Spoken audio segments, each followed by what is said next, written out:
بریم سراغ این قسمت از جلسه که در مورد نوشتن لیست هستش. خب ما اولین قدم و اولین کاری که باید انجام بدیم اینه که یک لیست بنویسیم از تمام افرادی که میشناسیم. یک لیست بنویسیم از تمامی افرادی که تا الان ما باهاشون در ارتباط بودیم، مثلا خانوادهمون، خواهر، برادر، عروسا، دامادا، پدر، مادر. بعد از اون میایم شروع میکنیم اقوام‌های درجه یک رو مینویسیم، مثل عمه ها، عموها، خاله ها، دایی ها، دختر خاله ها. و بعد از اون اقوام‌های درجه دو رو مینویسیم و بعد از اون شروع میکنیم دوستانمون رو مینویسیم، دوستانمون رو مینویسیم و هر کسی رو که میشناسیم رو مینویسیم. خب این خیلی قسمت مهمیه، چون عمده بازار ما از اینجا شروع میشه. همکلاسی ها، همسایه ها، حالا دوره هایی رو اگر شرکت کردین، هم باشگاهی ها، هر کسی رو میشناسید بنویسید. قرار نیست که ما به همه اینها در واقع دسترسی داشته باشیم، قرار نیست که همشون رو دعوت کنیم به این تجارت یا بهشون فروش داشته باشیم. فقط میخوایم خیالمون راحت باشه که همه رو نوشتیم و هر کسی رو تو ذهنمون باشه رو مینویسیم. حالا این قسمت مهمه، چون ما اگر نتورک مارکتینگ رو یک گنج ببینیم، خب نقشه رسیدن به اون گنج میشه این نوشتن لیست ما. پیش داوری نکنید این که این به درد این کار میخوره، این من باش قهرم، این اصلا ازش حس خوبی نمیگیرم. اینا رو اصلا فقط ما قراره بنویسیم، قرار نیست که الان بریم سراغشون، چون حالا بعد از اون شروع میکنیم دسته بندی کردن. اولین کاری که ما انجام میدیم لیستمون رو مینویسیم. بعد از اون خب آخر دفترچه یادداشتمون وقتی که اسامی تمام افرادی که میشناسیم رو نوشتیم، بعد از اون شروع میکنیم به جدا کردن اونها. چطوری؟ جلوی اسم هر کسی مینویسیم داغ یا گرم یا سرد. داغ ها کیا هستن؟ افرادی که میگن به قول معروف میگن هستی هستن، افرادی که خیلی با هم صمیمی هستیم، خیلی به هم اعتماد داریم، رفاقت دیرینه‌ای با هم دیگه داریم، رو هم دیگه شناخت داریم. و افرادی هستن که اگر مثلا بدونن شما داری یه کاری انجام میدی و شما بهشون یک پیشنهادی رو بدی، معمولا به پیشنهاد شما رو قبول میکنن. به این دسته افراد میگن هستی هستن.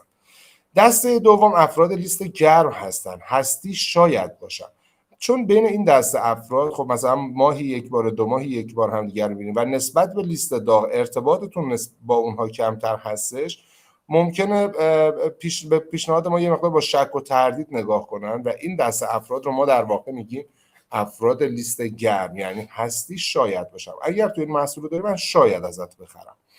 و افراد لیست سرد، افرادی که فقط ممکنه یه سلام علیک باشون داشته باشیم، هیچ صمیمیتی، هیچ اعتمادی بین ما وجود نداره و اگر ما شاید یک پیشنهادی بهشون بدیم کاملا بتونن اون پیشنهاد رو رد کنن. ما به این دسته افراد میگیم افراد لیست سرد، یعنی هستی نیستم، اگر تو داخل این کاری من نیستم. خب وقتی که شروع کردیم افراد لیستمون رو نوشتیم و دسته بندی کردیم، حالا یه مقدار کار برامون اوکی تر میشه. حالا ما باید از کی شروع کنیم، چطوری شروع کنیم. برای هر دسته ما یک استراتژی رو داریم. برای لیست سرد یک استراتژی رو داریم، برای لیست گرم یک استراتژی رو داریم، برای لیست داغ هم یک استراتژی فروش داریم. خب برای لیست داغ ما ما بیشتر امروز میخوایم در مورد لیست داغ صحبت کنیم. در مورد لیست داغ اینه که ما میتونیم از 3 روش استفاده کنیم. یک، روش فروش رو در رو که حالا جلوتر خیلی در موردش صحبت میکنیم. روشی هستش که خب ما خودمون یک شخصی رو مشاوره میکنیم و در واقع فروش رو یاد میگیریم و خب فروش رو خودمون انجام میدیم. یه روش دیگه که در واقع بهش میگن روش ایونت محصولات، یک لحظه، بهش میگن روش ایونت محصول.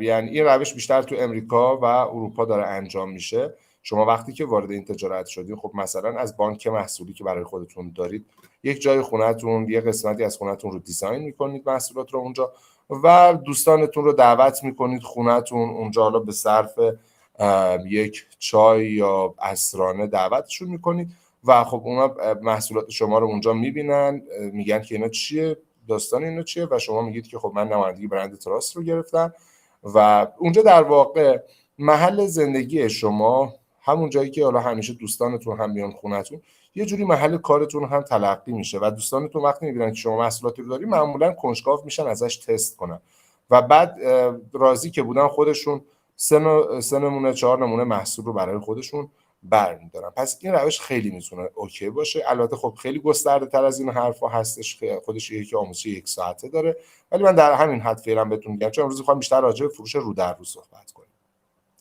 یک روش دیگه هم وجود داره به اسم تماس کمکی. تماس کمکی برای شما خیلی میتونه مفید باشه.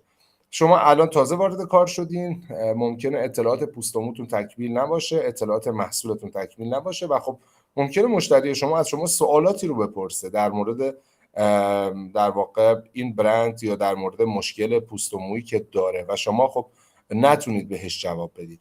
اینجا شما میتونید از خانم پروازی که داخل تیمتون هست کمک بگیرید. شما اینجا میتونید شماره اون پشتیبان رو بدید به دوستتون و بگید با این شماره تماس بگیره و دوست شما تماس میگیره، پشتیبان خودش به صورت رایگان کاملا مشاورش رو انجام میده، محصولاتی که نیاز داره رو بهش میگه که باید چه محصولاتی باشه و اون شخص از طریق شما محصولات خودش رو سفارش میده. یعنی در واقع یک تیم پشتیبانی هم کمک شما هستش. این نیست که فقط همه فروش رو خودتون تنها انجام بدین و این روش خیلی برای لیست سردتون میتونه خوب باشه که حالا تو جلسات بعد بیشتر در موردش صحبت خواهیم کرد. خب تا اینجا سوالی ندارید خانم افخمی؟ مفهوم بود؟ خب اوکی. خب برخی نگرانی ها، شما کدوم یکی از این نگرانی ها رو دارین؟ میگه که ما وقتی میخوایم کار فروش رو انجام بدیم یک سری نگرانی هایی داریم، مثلا میگن که من از فروش بدم میاد، یا دوست ندارم دوستان فکر کنن که دارم ازشون پول در میارم، یا من از جواب نشنیدن بدم میاد، دوست ندارم اگه به کسی پیشنهادی رو میدم پیشنهاد من رو رد کنه. من تا الان کار فروش انجام ندادم، من یه آدم درونگراییم و سر و زبون ندارم، چرب زبون نیستم. یا این که خیلی ها میگن که من اعتماد به نفس ندارم، کسی رو نمیشناسم. شما کدوم یکی از این مسائل و دغدغه‌ها و نگرانی ها رو دارین؟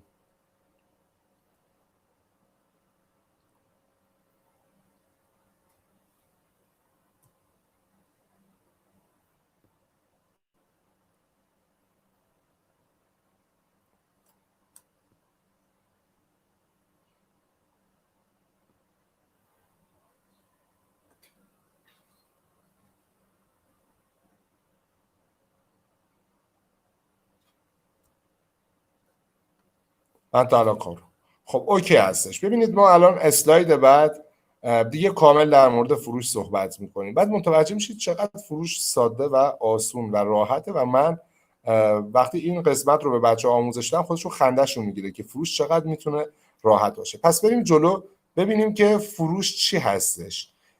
یه قسمت خب این نگرانی به خاطر اینکه ما هنوز اطلاعات کاملی راجع به فروش نداریم و چون تا الان انجام ندادیم برامون میتونه سخت باشه. اگه رانندگی کرده باشید اولین باری که نشستین پشت فرمون استرس داشتین، نگران بودین، فکرهای منفی میکردین، نکنه تصادف کنم، نکنه ماشین پیشم خاموشه، نکنه بزنم به کسی تصادف کنم.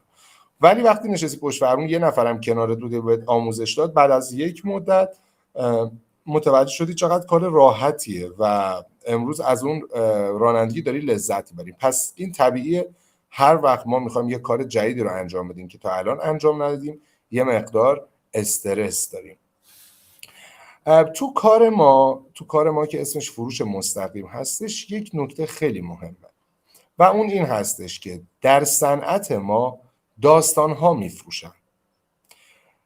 مشکلی که خیلی از افراد دارن این هستش که وقتی که ما میگیم که کار ما فروشه یهو از قالب خودشون خارج میشن، یک تم فروشنده رو میگیرن به خودشون و به صورت تبلیغی شروع میکنن به صحبت کردن. این محصول خیلی خوبه، SPFش 40 مثلا کرم ضد آفتاب ما، قیمتش خیلی خوبه و شروع میکنن فقط از محصول صحبت کردن. و وقتی شما شروع میکنید به دادن اطلاعات به افراد، قسمت منطقی ذهن اونها رو شما دارید به کار میگیرید. حالا نکته مهم چیه؟ نکته مهم اینه که انسان‌ها با منطقشون خرید نمی‌کنن. تحقیقات نشون داده انسان‌ها با احساسشون خرید میکنن و با منطقشون اون رو توجیه میکنن. یعنی 99% افرادی که تو فروش مشکل دارن به خاطر همین موضوعه که میرن با قسمت منطقی انسان‌ها، مغز انسان‌ها شروع میکنن به صحبت کردن، در صورتی که خیلی راحت میشه با قسمت احساسی مغز انسان‌ها صحبت کرد و کاری کرد که اونها به راحتی پیشنهاد ما رو، جوابشون رو بله بدن. چرا میگیم انسان ها با احساسشون خرید میکنن؟ من این مثال رو همیشه میزنم، میگم که مثلا خانم افخمی، خب میگم چرا شوهرتون رو دوست دارید؟ میگه که خب خیلی دوستش دارم. میگم خب دلیلش چیه؟ میگید که خیلی آدم مهربونیه. خب آیا مهربون تر از ایشون وجود نداره رو کره زمین؟ بعد میگید نه ببین مثلا خب حس خوبی نسبت بهش دارم. همش در مورد احساس حرف میزنیم. وقتی در مورد احساس حرف میزنیم اون قدرت منطقه از ما گرفته میشه. مخصوصا خانوم ها کاملا با احساسشون یک چیزی رو خرید میکنن. حالا ما این رو فهمیدیم، خب آقای مکیف ما چطوری میتونیم از طریق احساس به افراد ارتباط برقرار کنیم و شروع کنیم به فروختن محصولاتمون و شروع کنیم به فروش؟ با گفتن داستان ها وقتی که تعریف میشن معمولا تجسم میشن. یه بذار مثال براتون بزنم. شما وقتی که مثلا نشستین در واقع پای سفره، خب نشستین خواهن غذا بخورید، بعد یهو دوستتون براتون تعریف میکنه، میگه امروز یه تصادف دیدم، رو زمین کامل خون ریخته بود، دست طرف قطع شده بود، افتاده بود یه قسمت برای خودش، پاش نمیدونم انگشت کوچیکش بریده بود. و وقتی اینا رو داره تعریف میکنه شما میگید بس کن دیگه، من دارم غذا میخورم دیگه، برای من تعریف نکن. خب مگه شما اونجا بودین؟ خیر. پس چرا حالتون به هم میخوره؟ چون دارید تجسم میکنید. هر داستانی که دوستانتون براتون تعریف میکنن، از امروز به بعد دقت کنید، یا شوهرتون تعریف میکنه یا هر کسی دیگه تعریف میکنه، شما همزمان دارید اون رو تجسم میکنید. اگر اون تجسم خوب باشه باعث فروش میشه، اگر اون تجسم بد باشه باعث نخریدن به افراد میشه، فروش نرفتن میشه. پس ما انسان ها وقتی با همدیگه صحبت میکنیم، خواه ناخواه وقتی یک داستان تعریف میشه ما شروع میکنیم به تجسم. این مهمترین قسمت اصل فروشه. شروع میکنیم به تجسم کردن، شروع میکنیم تصویر اون موضوع رو توی ذهنمون درست کردن و اون تصویره باعث یک احساس میشه در درون ما که اون احساس میتونه خوب باشه یا میتونه بد باشه. دقت کنید، ما این سیمپیچی ذهن انسانی که این شکلیه ها، کلا سیمپیچی ذهن انسان از زمانی که به دنیا اومده تا الان همین شکلیه. حالا داستان چیه؟ داستان اینه که ما همیشه با داستان ها سر و کار داریم. شوهرتون معمولا هر روز که میره بیرون بعدش میاد خونه شروع میکنه داستان های مختلفی رو تعریف میکنه از اتفاقات مختلفی که براش افتاده.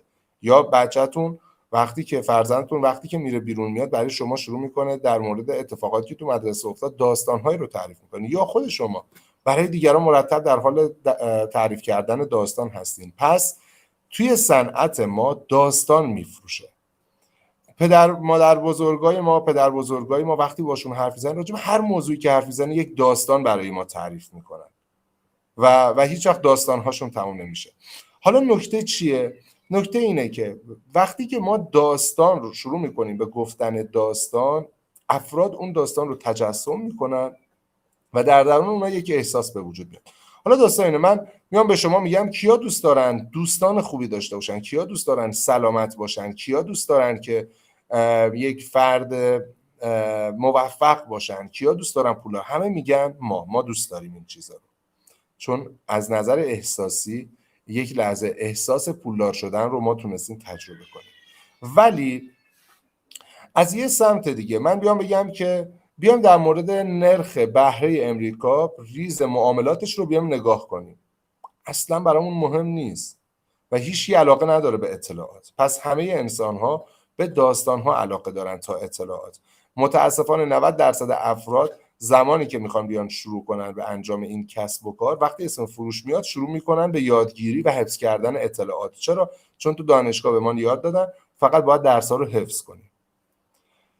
خب همه اینا رو گفتم که بهتر بتونیم متوجه بشید چرا من میگم توی کار ما داستان ها میفروشن. اما یه قسمت خیلی مهمی که دیروز در موردش صحبت کردیم این هستش که ما وقتی میریم رستوران از کیفیت غذایی که رستوران خوشمون میاد نمیام شروع کنیم به دادن اطلاعات به دوستمون، شروع میکنیم در مورد اونجایی که رفتیم داستان رفتنمون، داستان سفارش دادن غذامون، داستان این که از اون غذا خوشمون اومد تعریف میکنیم و دوست ما ترغیب میشه. چون شما وقت داری اینو تعریف میکنید دوستتون همزمان داره اون رو تجسم میکنه و علاقه‌مند میشه. این آموزشی که من دارم به شما میدم هیچ جای نتورک ایران این آموزش رو نمیدن در مورد فروش. اگه بخوان هزینه کنن باید چند ده میلیون تومان هزینه کنن، چون وقتی شما میدونید که انسان‌ها چطور دارن فکر میکنن. اصلا یه نکته خیلی جالبی توی کتابی نوشته بود، انسان‌ها فکر نمیکنن، انسان‌ها فقط واکنش نشان میدن. اینو فقط کافی شما درکش کنید یعنی چی. حالا اوکی، ما فهمیدیم توی کار ما و از تو هر کار دیگه داستان‌ها میفروشن. حالا ما چطور میتونیم یک داستان خوب رو بسازیم؟ چطوری میتونیم داستان خودمون با دیگران به اشتراک بذاریم؟ 3 بخش مهم داره یک داستان. قسمت اول میشه ساختار. ساختار رو در موردش صحبت میکنیم. قسمت دوم مدت زمانش هستش. از 3 بخش مهم یک داستان قسمت دوم میشه مدت زمانش که نباید بیشتر از 30 ثانیه باشه. فقط توی 30 ثانیه ما میتونیم داستانمون رو تعریف کنیم. و قسمت سوم مرتبط باشه با حرفی که میخوایم بزنیم، با مشکلی که طرف مقابلمون داره. اگه طرف مقابلمون مشکل جوش داره باید داستانمون در مورد جوش باشه، نه باید در مورد لک باش صحبت کنیم. خب قسمت اول در مورد ساختار بود. ساختار داستان ما باید 4 قسمت باشه. قسمت اول میشه چی؟ گذشته. ببینید اینا رو قرار در حد 1 جمله یا 2 جمله بگیم که بیشتر از 30 ثانیه نشه. مثلا دوست من مشکل ریزش مو داره، من نباید بهش بگم بیا این کیت رویش مجدد مو رو بخر خیلی خوبه، حاوی فلان و فلان و فلان و فلانه. اون میگه نه نمیخوام. ولی به جای اینکه بخوام بهش بگم بیا بخر، شروع میکنم داستانم رو این شکلی براش تعریف کنم. اولین قسمت داستان من میشه گذشته. گذشته چیه؟ مشکلی که تو گذشته داشتین رو بگید. مثلا 6 ماه پیش من مشکل ریزش موی شدید داشتم. 6 ماه پیش من مشکل جوش داشتم. 1 سال پیش من مشکل لک داشتم. مشکلتون رو میگید. قسمت دوم میشه چالش. اینجا جالب ترین قسمت و جایی هستش که داستان شما خیلی باید قشنگ باشه تو این قسمت. 2 تا 3 تا 4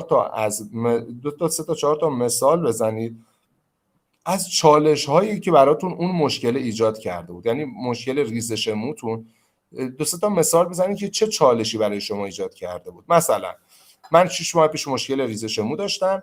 وقتی میرفتم حمام میدیدم که تمام موهام میریزه و کف حمام پر از موهای من شده. وقتی میخوابیدم دیدم که تمام موهام روی بالشه. وقتی میرفتم سشوار میکردم دیدم که چقدر موهام کم پشتر شده و اعتماد به نفسم پایینتر اومده بود.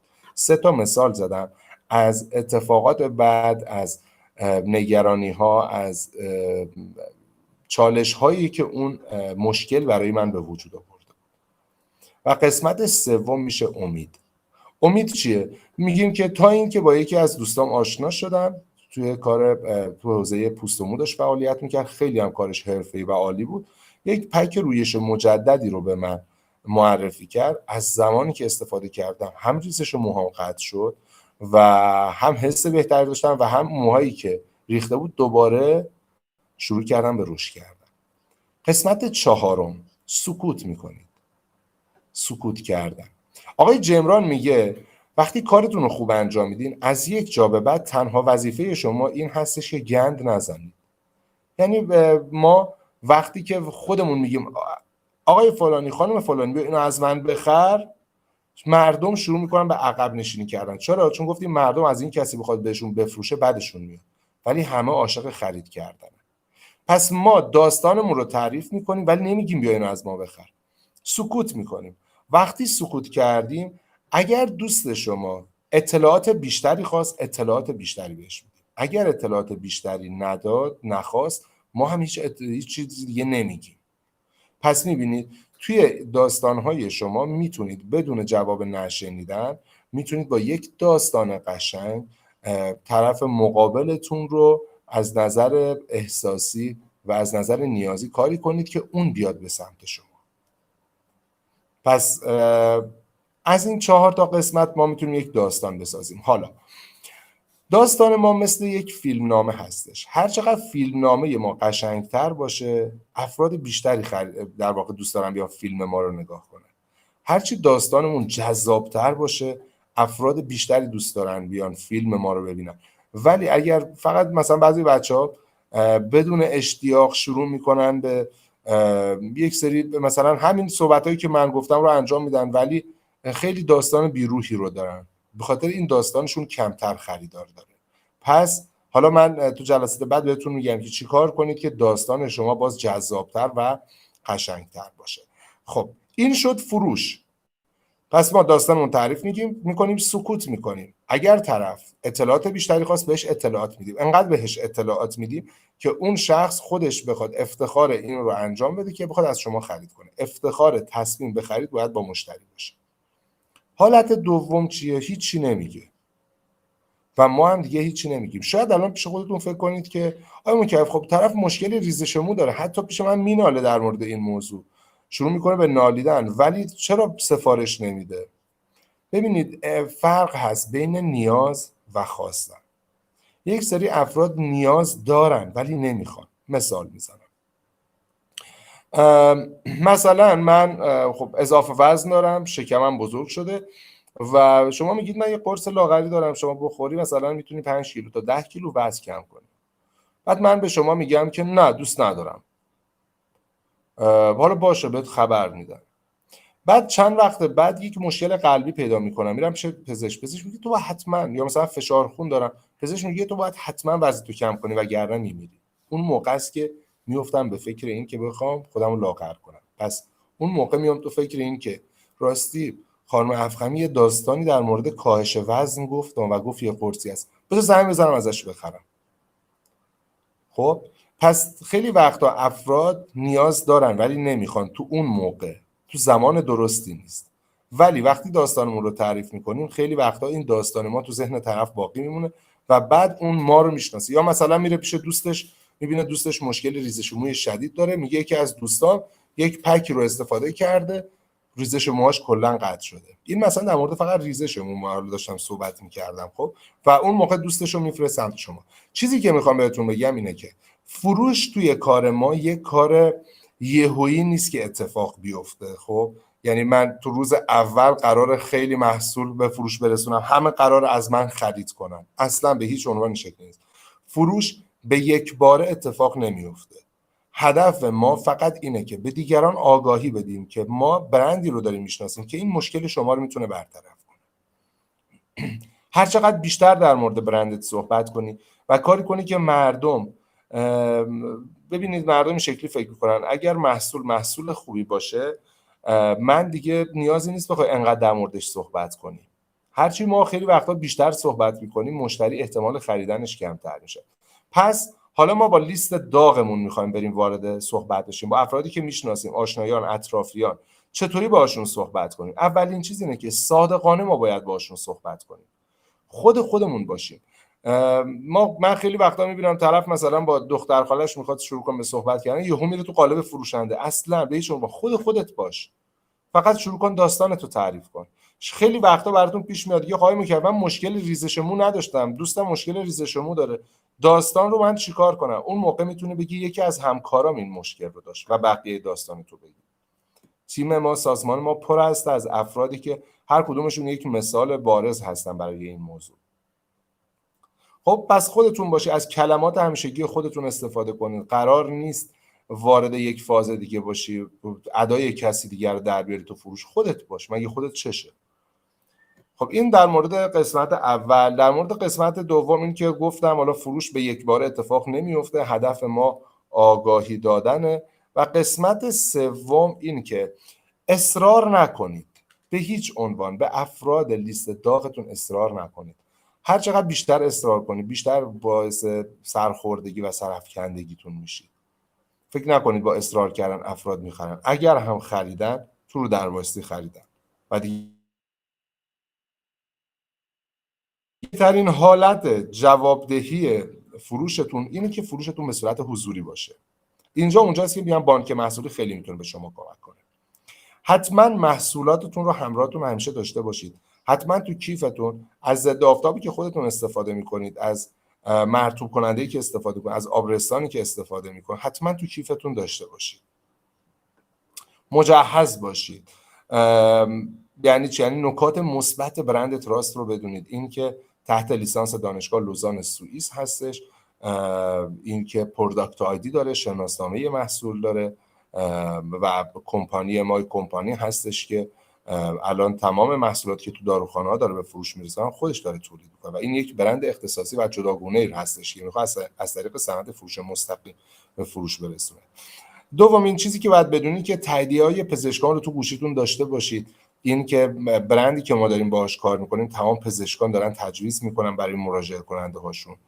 و حالا سومین چیز برای مجهز بودن این که رضایتمندی افراد داشته باشید. عکس‌های قبل و بعد رو داخل گوشتون داشته باشید که نشون بدین و اون افراد خیلی عکس قبل و بعد میتونه برای شما نقش مهمی رو ایفا کنه، چون افراد بهتر میتونن به شما اعتماد کنن و یک در واقع اثباتی میشه، شروع میکنه به اثبات کردن برای حرفای شما. خب سوال تا اینجا ندارید خانم افخمی؟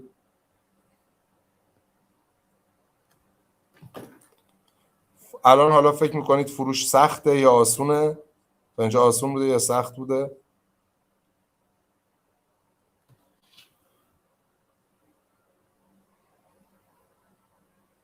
خیلی راحته، خیلی آسونه، همین. فقط حالا باید یاد بگیریم داستانمون رو تعریف کنیم. حالا برای فروش ما یا باید بریم همین شکلی شروع کنیم داستانمون رو برای دیگران صحبت کنیم؟ خیلی. ببینید ما اولین کاری که انجام میدیم خب با لیست داغمون شروع میکنیم به صحبت کردن. افرادی که میشناسیم و اونها ما رو میشناسن و رابطه خیلی خوب و قوی با هم دیگه داریم. چطوری حالا شروع کنیم؟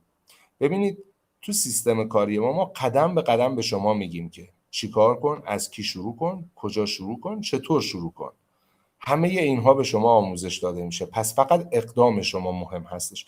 باور کنید تو داخل هیچ سازمانی این آموزش ها داده نمیشه، فقط میگن برو بفروش، برو بفروش، همین در همین حد میگن. خب خرید کن 5 میلیون تومان 10 میلیون تومان خرید کن برو بفروش. ولی ما قدم به قدم داریم به شما آموزش میدیم. حالا گفتیم اول لیست بنویس، بعد گفتیم داستان تو درست کن، حالا بعد بریم این داستان با این داستانمون شروع کنیم به پول درآوردن. مثلا من میخوام با دختر خالم شروع کنم به صحبت کردن و میخوام دیالوگ شروع فروش رو با همدیگه بریم جلو. اولین کاری که من انجام میدم اینه که داستان شخصیم رو میگم. همین مثلا من مشکل ریزش مو داشتم، هر جایی میرفتم مثلا میرفتم حمام میدم موام کف حمام ریخته یا بالشم پر از مو شده بود. تمام خونه مثلا همیشه وقتی میخواستم غذا درست کنم تا اینکه با یکی از دوستام آشنا شدم. این خیلی مهمه اینجا که دوستتون رو شما ارزش گذاری کنید روش. تا اینکه با یکی از دوستام در مورد این مسئله صحبت کردم. یک مشاور حرفه‌ای پوست و مو بود، خیلی کارش خوب بود و یک پک رویش مجدد برند تراست رو به معرفی کرد. انقدر راضیم، انقدر ازش استفاده کردم که مشکلم حل شد. انقدر ازش راضیم و درست استفاده کردم که نه، وقتی استفاده کردم مسئله‌ام حل شد و خیلی راضیم. الان داستانتون رو به این شکل تعریف میکنید. به علاوه یک چیزی، به علاوه این که میگید انقدر راضی بودم که نمایندگیش رو گرفتم، انقدر از این برند خوشم اومد، از کیفیت محصولش خوشم اومد که نمایندگیش رو گرفتم. خب وقتی که این داستانتون رو تعریف میکنید و بعد میگید که انقدر راضی بودم که نمایندگیش رو گرفتم، اینجا شما میتونید 2 تا کار انجام بدید. کار اول برای افرادیه که دوست ندارن نبشنون، دوست ندارن به صورت مستقیم به دوستانشون پیشنهاد بدن، دوست ندارن که پیشنهاد رد بشنون. حالا افرادی هستن که مقدار درونگرا هستن و یه مقدار زندگی رو سخت گرفتن، خب و دوست دارن غیر مستقیم همیشه حرف بزنن. این دسته از افراد میتونن بعد از اینکه داستانشون رو گفتن و بعدش گفتن که من نمایندگیش رو گرفتم سکوت کنن، میتونن دیگه هیچی نگن. اینجا اگر طرف مقابل خودش اطلاعات بیشتری خواست ما بهش اطلاعات میدیم، اگر اطلاعات بیشتری نخواست ما دیگه بهش اطلاعاتی نمیدیم و دیگه اصلا صحبتش هم انجام نمیدیم و بحث رو عوض میکنیم. یا میتونید به صورت غیر مستقیم بهش پیشنهاد بدین. مثلا میگید کسی رو میشناسید که بخواد از شر ریزش موش خلاص شه که من بتونم بهش کمک کنم؟ و اگر خودش این مشکل داشته باشه میگه خودم. اگر خودش این مشکل رو نداشته باشه میگه چی؟ یاره یه دوستی دارم مثلا این شکلیه. یا ممکنم بگه نه کسی رو نمیشناسم. این میشه روش غیر مستقیم. روش مستقیم که من خودم معمولا از روش مستقیم استفاده میکنم اینه که داستانم رو تعریف میکنم، میگم اینقدر راضی بودم که نمایندگیشو گرفتم و به صورت مستقیم میگم که الان یکی دو تا از اتفاقا محصولات این برند پیشمه، دوست داشتم تو هم تست کنی ببینم نظرت چیه. مثلا مرطوب کننده یا کرم ضد آفتاب خودمون رو بهش میدیم استفاده میکنه. محصولات ما جوریه که خودش رو میفروشه، خیلی با کیفیت و خیلی خوبن و خوش قیمت هم هستن. میگیم که تست کنه. تست که کرد میگه آره خیلی خوب بودن، چقدر بوی خوبی داره، چقدر ضد آفتابش سبکه و شروع میکنه به این صحبت ها. بعد شما بهش میگین چی؟ میگه اوکی پس اگه راضی هستی، اگه خوشت اومده، از این بعد حالا هر محصولی که خواستی از خود من بخر، میتونی از خود من تهیه کنی. البته الانم هم آبرسان دارم، هم ضد آفتاب دارم، هم چیزای دیگه توی بانک محصولین دارم، هر کدومو خواستی که من برات بیارم. به همین سادگی. پس ما میتونیم هم روش غیر مستقیم رو انجام بدیم، هم میتونیم روش مستقیم رو انجام بدیم و همین شکلی میتونیم با 10 نفر، 20 نفر، 30 نفر شروع کنیم به صحبت کردن و از 30 نفر حداقل مطمئنم به شما میتونم بگم که 15 20 نفر و 25 نفر راحت از شما خرید میکنن. فقط کاملا صادقانه داستانتون رو تعریف میکنید، میگید نمایندگیش رو گرفتم، دوست داشتم که تو هم یکی دو تا از محصولاتمون تست کنی ببینم نظر تو چیه. استفاده کرد خوشش میاد، چون خانم ها وقتی یک چیزی رو لمس میکنن خوششون میاد، حس مالکیت نسبت بهش دارن. مثلا خانمه میخواد بره لباسشویی بخره، بعد دست میکشه رو بدنه لباسشویی، مثل پارچه هست دست میکشه مثلا رو پارچه ببین جنسش رو بدنه لباسشویی. وقتی خانم فروشنده‌های حرفه‌ای میدونن وقتی یک خانم یک چیزی رو لمس میکنه دست میکشه روش، این یعنی این که حس مالکیت نسبت بهش داره و دوست داره اون همون لحظه مال خودش باشه و همون موقع بهش پیشنهاد میدن.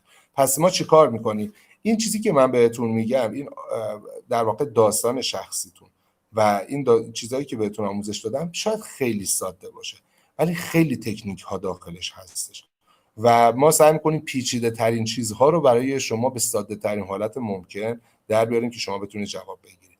پس میدین تست میکنه، وقتی تست کرد راضی بود بعد میتونید بهش یه پیشنهاد بدین که میتونید یا از این بعد حالا هر محصولی که خواستی از خود من تهیه کنی. الان تو بانک محصولیم خیلی محصول هست، اگه دوست داشتی که برات بیارم استفاده کنی و خیلی راحت. ولی این که ما توقع داشته باشیم طرف مقابل خودش بیاد بگه باشه ضد آفتاب میخوام، فلان میخوام، بهمان میخوام، بعد بگم خب اوکی پولتم بریز برام، بعد من برم از شرکت سفارش بدم، بعد 5 روز بعدش به دستش برسه، این یه مقدار کارو سخت میکنه. چرا؟ چون اینجا اتفاقی که میفته اینه که آهن تا داغ شکل میگیره.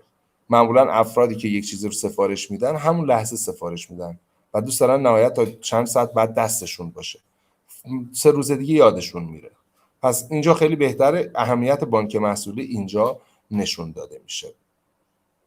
حالا در مورد کار این شد در مورد این که ما چطوری بتونیم در واقع فروش داشته باشیم. حالا ما میخوایم افرادی رو به کار دعوت کنیم، ما میخوایم تیم سازی هم انجام بدیم با لیست داغمون. چطوری در مورد تیم سازی باهاشون صحبت کنیم؟ خیلی ساده هستش.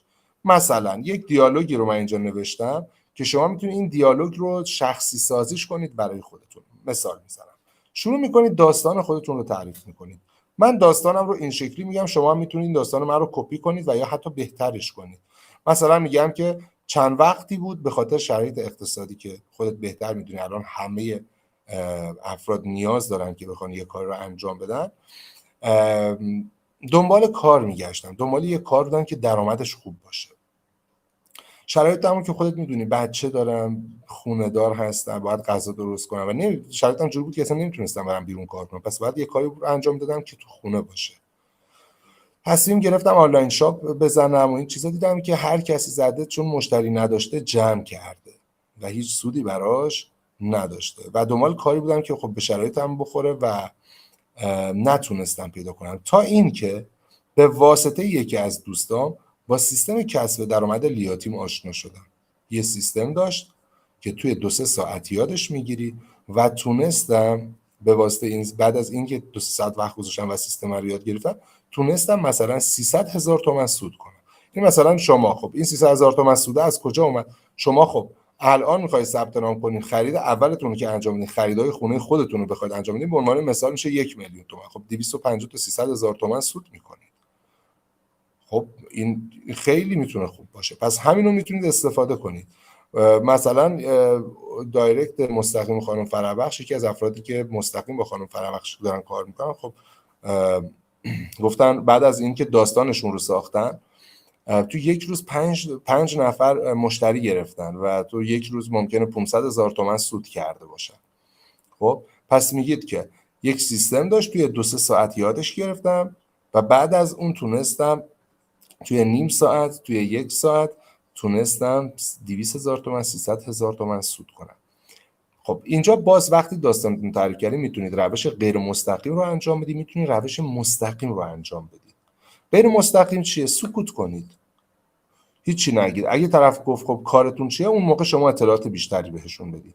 یا میتونی به صورت یک پیشنهاد غیر مستقیم بهش بدی، بگی کسی رو میشناسی که در واقع اینطوری بگیم که کسی رو میشناسی که بخواد از توی خونه شرایطش مثل من باشه و بخواد از تو خونه یک درآمد خیلی خوبی رو داشته باشه.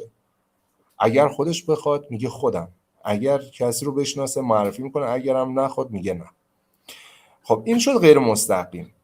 مستقیم به چه صورته؟ وقتی داستانم رو تعریف کردم بهش مستقیم میگم فکر کنم خیلی به دردت بخوره. من گفتم که تو هم بیای باهاش آشنا بشی، ببینی به دردت میخوره یا نه. شاید خوشت بیاد، شاید خوشت نیاد. افراد رو اینجا توی یک در واقع 2 تا گزینه بهشون میدی. یک گزینه در رو باشه که افراد فکر نکنن وقتی میخوان بیان توی یک جلسه با من حتما باید بیان کار کنن. خب بدونن میتونن تصمیم نه بگیرن و فقط بیان آشنا بشن، چون هدف ما هم فقط آشناییه. پس میگم که دوست داشتم که حالا به تو هم پیشنهادش بدم، بیای از نزدیک کارو ببینی، شاید به درد بخوره، شاید خوب به درد نخوره، شاید خوشت بیاد، شاید خوشت نمیاد، ولی من فکر می‌کنم خیلی خوشت بیاد چون درآمد خیلی خوبی داره. و طرف مقابل اینجا به شما میگه که خب چیه کارتون، یه مقدار بیشتر برام توضیح بده. اینجا نمیگیم که میریم میفروشیم یا فروش یاد میگیریم، اصلا هیچ کدوم از اینا رو نمیگیم. میگم ببین الان ببین خیلی خلاصه بخوام بهت بگم اینه که اینجا به صورت رایگان یاد میگیری که چطور فروشگاهت رو بسازی تو شهر خودت و تو تمام ایران فروشگاهت رو بتونی گسترده کنی. شما تو قسمت لیست سرد و تو قسمت آموزش اینستاگرام مارکتینگ، فروشگاه شما تو کل ایران آموزشایی که میدی میتونه بازخورد داشته باشه و فروش داشته باشه. اینجا شما یاد میگیرید که یک فروشگاه رو به صورت رایگان احداث کنی و این فروشگاهت داخل تمام ایران گسترده بشه و ازش در واقع خرید اتفاق بیفته. خیلی ها میرن آنلاین شاپ میزنن ولی مشتری ندارن، جمع میکنن. اینجا یک سیستمی رو یاد میگیری داخل عرض 2 ساعت 3 ساعت. سیستمش هم یادگیریش هم راحته، هم آسونه و هم رایگان هستش. توی 2-3 ساعت یک سیستمی رو یاد میگیری که میبینید تو همون ماه اولت 20 30 40 تا مشتری میتونی داشته باشی و بعد دعوتش میکنی به یک جلسه با من. بگی مثلا امشب اتفاقا جلسه یک نشست یا یک جلسه معارفه هستش در مورد همین سیستمی که بهتون میگم، امشب شرکت کن، بعد حالا ببین به دردت میخوره یا نه. و همین شکل خیلی راحت میتونید دعوت کنید افراد رو. پس اینم شد دعوت به کار، خیلی راحته. ما یک لیستی رو داریم، لیست فعلا خیر، یعنی ما بهشون این پیشنهاد رو میدیم، داستانمون رو تعریف میکنیم و یک سری افراد توی مثلا جوابشون فعلا نه هستش، فعلا خیر، کاملا طبیعیه. ممکن از هر 10 نفر 7 نفرش این شکلی باشه، فعلا خیره، فعلا نه. فرض کنید شما یک بوتیک دارید و شروع میکنید به در واقع شروع میکنید به کسب و کار. یه نفر میاد تو بوتیکتون تمام لباسای شما رو تن میزنه و نمیخره. ممکنه خودتون هم همین کارو انجام داده باشید، رفته باشید توی بوتیک خیلی مانتو تن زده باشه ولی نخریده باشید و میگه آقا تو کی باز هستین، من برم یه دور بزنم برگردم. یه دور بزنم برگردم یعنی چی؟ یعنی همون جواب نه. خب بعد شما میگی ما هستیم. خب وقتی که میره شما نمیری مغازه رو ببندید دیگه، بگی من مغازه‌داری نمی‌کنم چرا این نخرید. خب ممکنه دوباره برگرده، منتظر افراد دیگه میمونید که چون ممکنه مشتریان دیگه داشته باشید. پس فروش داخل کار ما این نیست که همون لحظه شما بفروشید. همون لحظه‌ای که شما صحبت میکنید قرار نیست که فروش داشته باشید. اگر طرف مقابلتون از شما خرید نکرد، اصلا کاری نکنید که طرف معذب بشه یا این که مثلا ناراحتی شما رو ببینه، چون آخرین مکالمه‌ای که شما با مشتری دارید همیشه تو ذهنش میمونه. بذار یه مثال براتون بزنم. حالا مثال رو آخر میزنم، اول بقیه چیزا رو بگم. پس به خودتون زمان بدین و مثل یک کشاورز فکر کنید. کشاورز شروع میکنه یک بذر رو در زمین میکاره، بهش آب میده، بهش ازش مراقبت میکنه، علفهای هرز دور و برش میکنه، سمپاشی میکنه تا ولی هیچ اتفاقی نمیفته براش. همون لحظه 3 ماه 4 ماه 1 سال بعد این درخت شروع میکنه به بزرگ شدن و تا آخر عمرش بهش میوه میده. پس اگر کسی از ما فعلا نخرید، اینو بدونید که شما پیشنهادی رو دادین که این یک سرمایه گذاری برای آینده هستش. همین الان من عاشق بنزم ولی فعلا پولش ندارم بخرم. هر چقدر شما به خوبیشو بگید، افراد به دلایل مختلفی فعلا خیلی وقتا همون لحظه از شما خرید نمیکنن، ولی در آینده. چرا میگیم لیست فعلا خیر؟ پس این موضوع رو اینو در نظر داشته باشید. نکته بعدی اینه که خودتون رو برند کنید. به جای اینکه خیلی بشینید راجع به محصولتون صحبت کنید، حواستون باشه خودتون رو برند کنید. یعنی چه کیف خودتون رو برند کنید؟ خیلی خلاصه میگم چون این خیلی بحث مفصلیه. آقای براین تریسی میگه مشتری شما قبل از این که محصولات شما رو بخره، حس شما رو میخره. و فروشنده موفق کسیه که قبل از این که در مورد محصولش صحبت کنه و بخواد محصولش رو بفروشه، خودش رو بتونه به طرف مقابل بفروشه. واقعیت اینه که افراد توی 5 ثانیه اول تصمیم گیرن از شما خوششون بیاد یا نه. اگر شما بهترین نوع داستان رو بگید، اگر شما بهترین حالت مذاکره رو ببرید جلو، ولی افراد از شما خوششون نیاد، هیچ وقت از شما خرید نمیکنن. پس خیلی مهمه که افراد حس خوبی نسبت به ما داشته باشن. ما خیلی وقتا رفتیم تو خیلی مغازه‌ها قصد خرید نداشتیم، چون رفتار فروشنده خیلی خوب بوده، یه چیزی بالاخره پیشش خریدیم، چیزی که شاید به دردمون هم نمیخورده. چرا؟ چون رفتار اون فروشنده محصولش رو به من نفروخته، خودش رو به من فروخته. خیلی بحث مفصلیه و مهمترین قسمت فروش هستش. حالا سعی می‌کنم ان شاءالله تو جلسه بعد در مورد صحبت کنم. فقط یه نکته، حالا میگم چیکار کنیم که بقیه حس خوبی نسبت به ما داشته باشن؟ چیکار کنیم که بتونیم خودمون رو بهشون بفروشیم؟ چیکار کنیم که بقیه حس خوبی به ما داشته باشن؟ جواب خیلی ساده هستش. اگه میخوای یه کاری کنید که بقیه از شما خوششون بیاد، کاری کنید که بقیه از خودشون خوششون بیاد، نسبت به خودشون علاقه‌مند بشن. تعریف کنید ازشون، اعتماد به نفسشون رو ببرید بالا. رنگ شالت چقدر خوشگله، چقدر شما زیبایی، لبخند بزنید، همیشه انرژی داشته باشید و خیلی چیزهای دیگه که شما حالا داخل جلسات بعدی در موردش بیشتر صحبت خواهم کرد. یک لحظه من الان خدمتتون میرسم.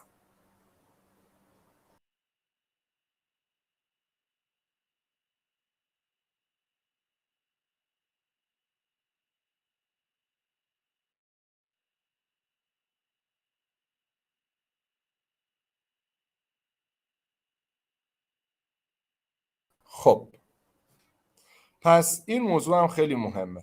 نه به معنی الان نه، ولی در آینده بله هستش. یعنی چی؟ یعنی خیلی وقتا افراد الان میگن نه ولی در آینده بله. من یه مثالی رو براتون میزنم. زمانی که من وارد کمپانی لیاتیم شدم، یکی از آشنایانمون در مورد یک کیت رویش مجدد موی از من سوال کرد. کیت رویش مجدد مو رو خب فهمید که ما داریم، مسئله ریزش داشت. به من گفت که این کیت رویش مجدد مو چه قیمته؟ گفتم که قیمتش 1 تومنه. اون موقع ازم نخرید، گفت حالا باشه بهت خبر میدم. گفتم باشه. نیم ساعت 6 ماه بعدش با من تماس گرفت و گفت که اون کیت رویش مجدد مو چه چیزایی داخلشه، چیکار میکنه و براش توضیح دادم. باز هم نخرید و یک بار دیگه 3-4 ماه بعدش با هم تماس گرفت، گفت واقعا خوبه. گفتم آره و باز هم نخرید. ولی من رفتارم حرفه‌ای بود، باهاش رابطم رو حفظ کردم و هر وقت سوال داشت از در واقع جواب سوالش رو میدادم. تا اینکه فکر کنم 1 ماه پیش بود جمعه بود، شب بود، با تماس گرفت، گفت شماره کارت تو برام بفرست، من این محصول رو نیاز دارم، بدون اینکه دیگه بخواد از من پرسه خوبه یا بده. شماره کارتام بهش دادم، پول ریخت رو حسابم و براش اون محصولش رو خرید کردم. پس خیلی وقتا نه به معنی الان نه، ولی بعداً بله هستش. از بیشترین دلایلی که افراد به شما میگن نه، فعلا نه، زمان نادرست هست. شاید طرف اون موقع تمرکز نداشته باشه، شاید طرف اون موقع یک مسئله‌ای براش پیش اومده باشه، مثلا با همسرش به مشکل خورده باشه، یکی از آشناهاش فوت کرده باشه، درگیر مراسم عروسیش باشه، دچار فراموشی بشه اون موقع، یادش بره، خیلی درگیر خیلی کارهای دیگه باشه و دلایل مختلفی داره. پس خیلی مهمه افراد در زمان درست در واقع بخوان با محصولات شما آشنا بشن، ولی بیشترین دلایلی که به شما جواب نمیدن زمان نادرسته. شاید طرف الان پول تو دستش نباشه، ولی مثلا ماه آینده پول تو دستش بیاد و مشکل نداشته باشه. پس این موضوع خیلی مهم هستش. اقدام کردن، یک جمله خیلی قشنگی از آقای زیگ زیگلر این وسط وجود داره که میگه نیازی نیست که حتما عالی باشید بعد شروع کنید، گاهی باید شروع کنید تا بتوانید عالی باشید. شما اگر هزاران ساعت آموزش کلیپ‌های آموزشی شنا رو ببینید، هیچ وقت شناگر خوبی نمیشید. زمانی شما شناگر خوب میشید که 2 ساعت آموزش ببینید، 2 ساعت هم برید اقدام کنید، بپرید تو استخر و شنا کردن رو یاد بگیرید. پس اینکه من فقط آموزش ببینم ولی هیچ کاری نکنم اصلا گزینه خوبی نیست، چون عالم بی عمل به چه ماند؟ زنبور بی عسل. عالمی که عمل نمیکنه از علمش مثل زنبوریه که هیچ عسل نداره. حالا وظایف ما در پایان این جلسه چی هستش؟ این که یک دفترچه یادداشتی رو برای خودمون تهیه کنیم، افراد لیستمون رو بنویسیم، داستان شخصیمون رو بنویسیم، یک داستان در مورد جوش بنویسیم، یک داستان در مورد لک، یک داستان در مورد چین و چروک و افتادگی پوست، یک داستان در مورد ریزش مو، یک داستان درباره کارمون، این که بخوایم در مورد کارمون با دیگران صحبت کنیم و بخوایم صحبت کنیم و اونها رو در واقع پیشنهاد کارمون رو بهشون بدیم. و ما باید 10 تا داستان مختلف رو داشته باشیم و این داستان‌ها رو خیلی باید تکرار کنیم. ببینید بازیگرهای هالیوودی یک دیالوگ رو، یک صفحه دیالوگ رو انقدر تمرین میکنن که نسبت بهش حس پیدا میکنم. من اولین باری که میخواستم داستانمو بگم حالم از داستانم به هم خورد، ولی انقدر 40 بار 50 بار 60 بار اون داستانه رو برای خودم تکرار کردم، صدا خودم رو ضبط میکردم گوش میدادم. بار 40 50 دیگه نسبت به اون دیالوگ حس داشتم. بازیگرای هالیوودی هم انقدر یک دیالوگی رو تکرار میکنن، حفظ میکنن و تکرارش میکنن که میبینید با چه احساسی میان اون رو بازی میکنن. پس این خیلی مهمه.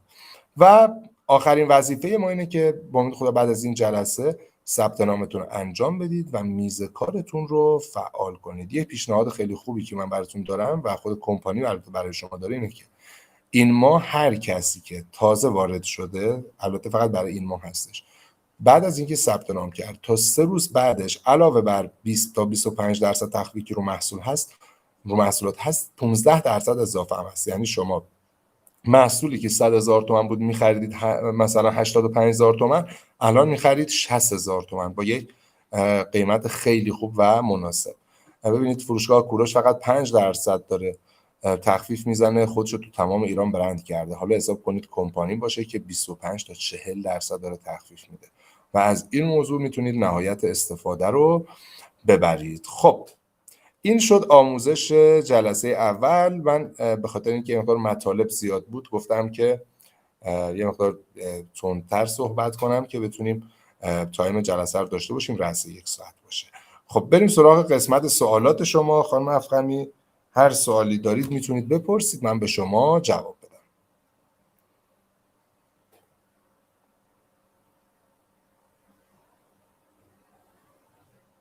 الان مسئله فروشتون حل شد؟ پیشتون سخت بود یا آسون بود؟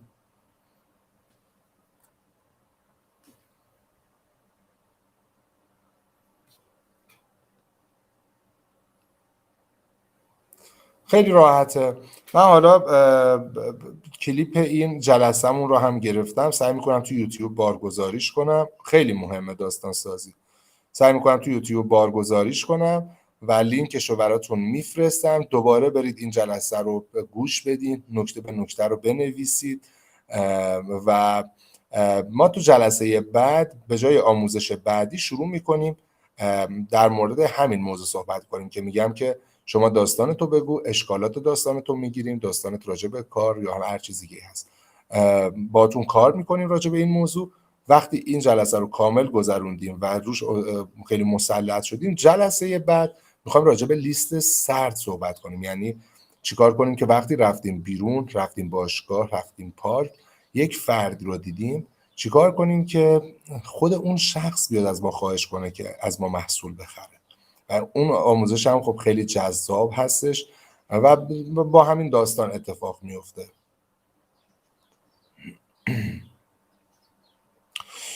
چند روز که زیاده، سعی کنید حالا میخواید حالا جلسه بعد رو ما فردا برگزار کنیم. خب شما 3 تا داستان راجع به مثلا جوش و لک و دعوت به کار، خب در مورد این 3 تا داستان اوکی کنید تا فردا. یا میخواید جلسه رو بذاریم پس فردا که فردا شما آموزش‌های پوست و مو رو هم ببینید، داستاناتون رو اوکی کنید، لیستتون رو هم بنویسید، پس فردا جلسه بعد رو برگزار کنیم که دیگه جلسه بعد یک جلسه کارگاهی. من صدای شما رو باز میکنم، شروع کنید به صحبت کردن و اشکالاتتون رو بگیریم. اون اشکالاتتون که برطرف شد، بعد شما متوجه میشید که چقدر کار راحت هستش و مسلط‌تر هم میشید.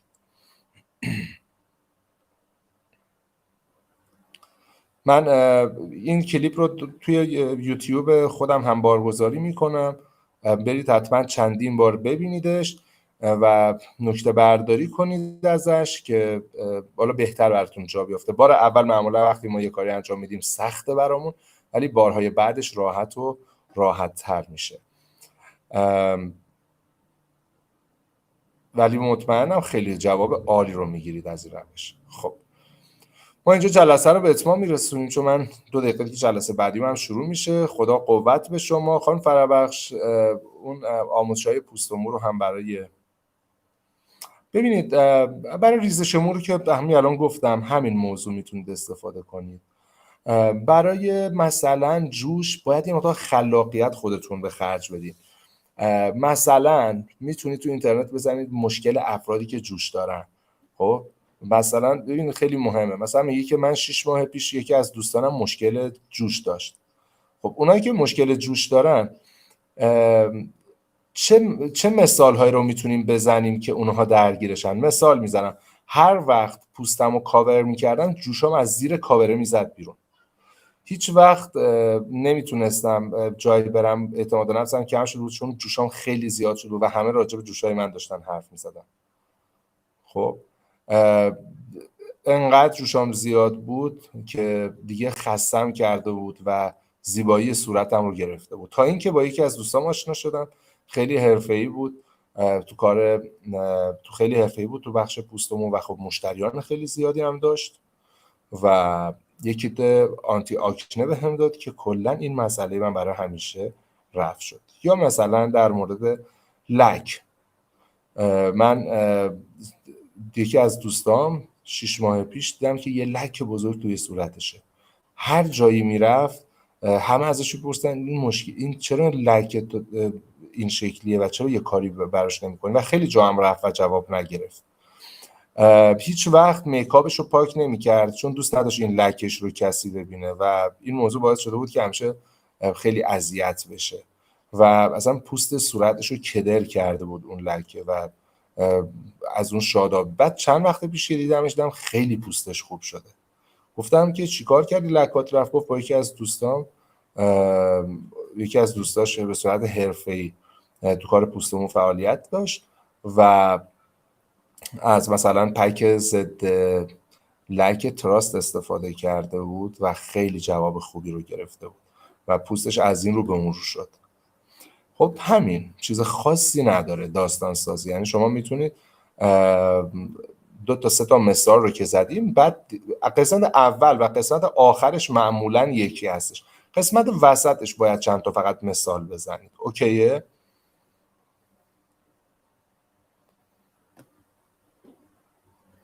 خب بسیار عالی. خب من فعلا از حضورتون مرخص میشم تا جلسه بعد. ما ان شاءالله جلسه بعدیمون رو فردا نه پس فردا برگزار میکنیم. یک سری وظایفی دارید، اون وظایف رو تو خونه ان شاءالله انجام بدیم و تا جلسه بعد من شما رو به خدا میسپارم. خدا نگهدارتون باشه.